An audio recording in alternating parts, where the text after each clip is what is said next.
I'll show you how to make this map animation in Canva in under 10 minutes. This is perfect for travel videos, Instagram Reels, TikToks, or YouTube intros. Basically, anytime you want to show a route from one city to another. All you need is a Canva account and a map image. You can absolutely use stock maps, or if you want more control like I do, you can generate consistent custom styled maps using AI. That's exactly what I will be using here, but the animation part works for either way. Okay, let's get started.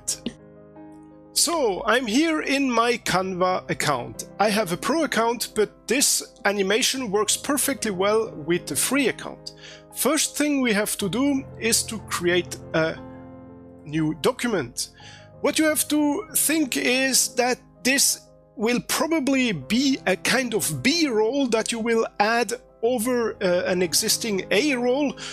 So we will create it as a separate document that afterwards you can upload to your editor and add on your timeline. So the best is to define first what kind of format that you will need. You can do mobile or 16:9 ratio for YouTube video format, for example. But it's important that you do it as a presentation. Okay, let's get started with 16:9 ratio. Now we need a map, so you can go into images, maps, and try to find a map that fits your needs. Not many are free to use. If you have a free account, you might be a bit limited in that.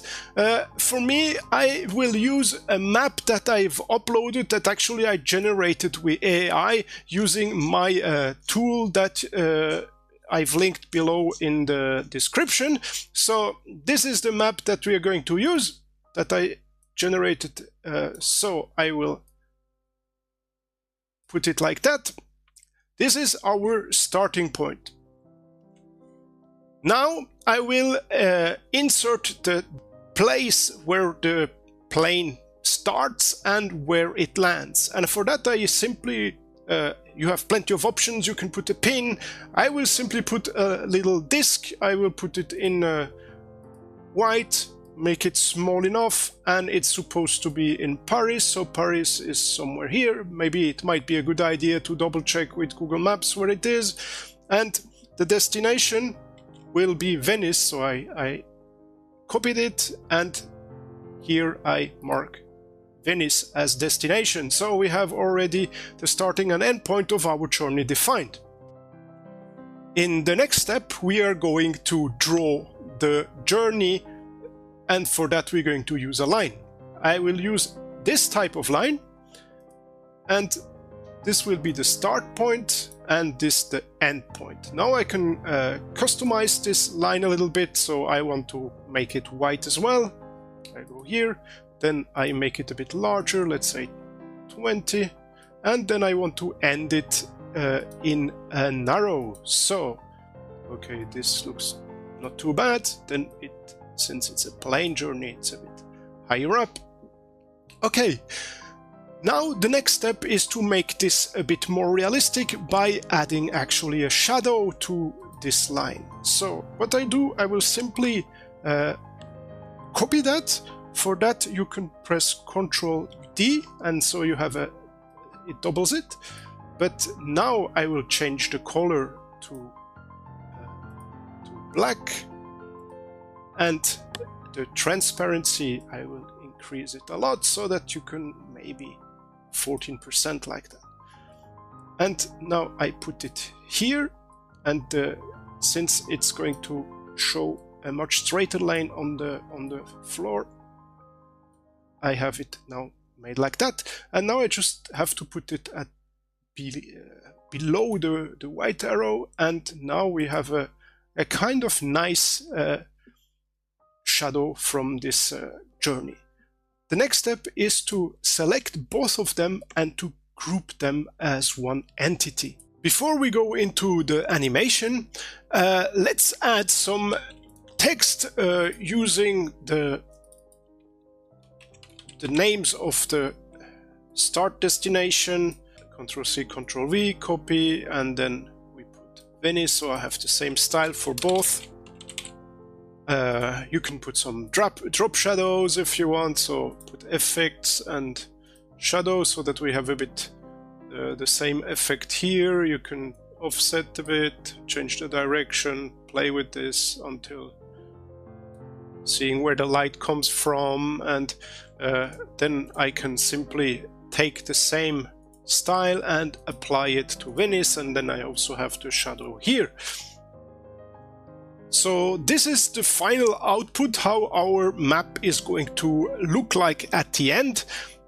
Now we have to introduce the whole animation part, and for that it's important that we start by selecting that and show element timing, okay? And I'll do the same for Paris, Venice, and just when we think about it, we will start with the 2 points, and then to look nice, I will start with Paris. So Paris will be the first thing that will appear, and then I can animate this entrance by, for example, writing Paris like that, or making come up. Well, this doesn't look too bad. Maybe we just do an enter and we speed it a little bit, and then Venice will be at the very end. We will do the same, and I will also animate it with the same effect and speed it up as well, so we have similar thing. And now we have to do the animation, and so this will start after Paris has appeared, and to do that I grouped both together, so it's still the arrow and the shadow that are together, and I will use wipe and on enter and slow it down a lot. And now we have the animation that is actually unfolding, and if I show you how this looks, and then Venice appears. A great way to make this animation look even more realistic is to add some sound effects. With the presentation it's not really possible, but there is a neat way to go around that. If I click on the right mouse button here, I can edit this presentation as a video, and I do that, and then I have an audio timeline where I can actually drop in sound effects. There are some sound effects on Canva itself. For example, my idea would be to have like a airplane taking off and landing, but what you can see is that most of these sound effects are limited to premium accounts, so they are not free to use, and if you have a free account it's probably not worth to just create a premium account for these sound effects. So there is a way to go around, and it's to use a page, a website called Pixabay, where you can download royalty-free plane landing sound effects. So you can add here the sound effect that you want. You can choose whether you want sound effects, music. There are also free images, or you can even find maps there. And I downloaded 2 of the sound effects, and then I will add them here on the timeline. The result looks like that, with 2 sound effects placed, one for taking off and one for landing. So I hope you enjoyed this little tutorial. If you liked the content I presented, feel free to follow me for more, and if you give me a thumbs up, it would be very much appreciated. Thanks a lot for watching. Bye bye.